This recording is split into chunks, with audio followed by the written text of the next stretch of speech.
بسم اللہ الرحمن الرحیم۔ تو آج ہم اس بارے میں سنیں گے کہ اسلام کیا ہے۔ اسلام جزیرہ نماء عرب میں 7ویں صدی میں قائم ایک توحیدی مذہب ہے۔ یہ نبی محمد حضرت محمد صلی اللہ تعالیٰ علیہ وسلم کی تعلیمات پر مبنی ہے، جنہوں نے جبرائیل امین علیہ السلام کے ذریعے اللہ کی طرف سے وحی حاصل کی تھی۔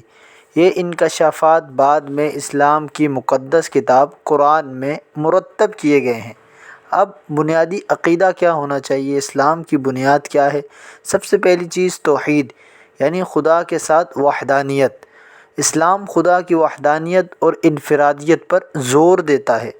دوسری چیز رسالہ، یعنی نبوت۔ مسلمان انبیاء کی اہمیت پر یقین رکھتے ہیں، جن میں آدم علیہ السلام، ابراہیم علیہ السلام، موسیٰ علیہ السلام، عیسیٰ علیہ السلام اور حضرت محمد صلی اللہ تعالیٰ علیہ وسلم شامل ہیں۔ تیسری چیز معاد، یعنی روز قیامت۔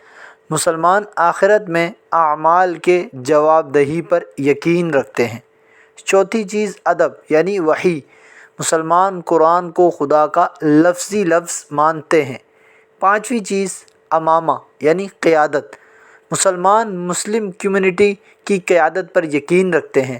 پہلے 4 خلفاء ابوبکر، عمر، عثمان اور علی کرم اللہ وجہہ الکریم رضی اللہ تعالیٰ عنہم اجمعین سب سے زیادہ قابل احترام شخصیت ہیں۔ اب اسلام کے جو ستون ہیں وہ 5 ہیں۔ نمبر 1 شہادت، یعنی اعلان ایمان۔ نمبر 2 نماز۔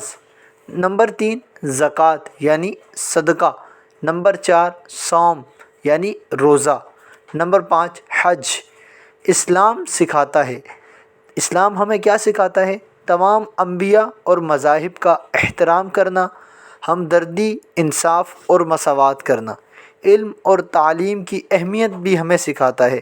روحانی اور مادی زندگی کے درمیان توازن، اعمال کے لیے جواب دہی۔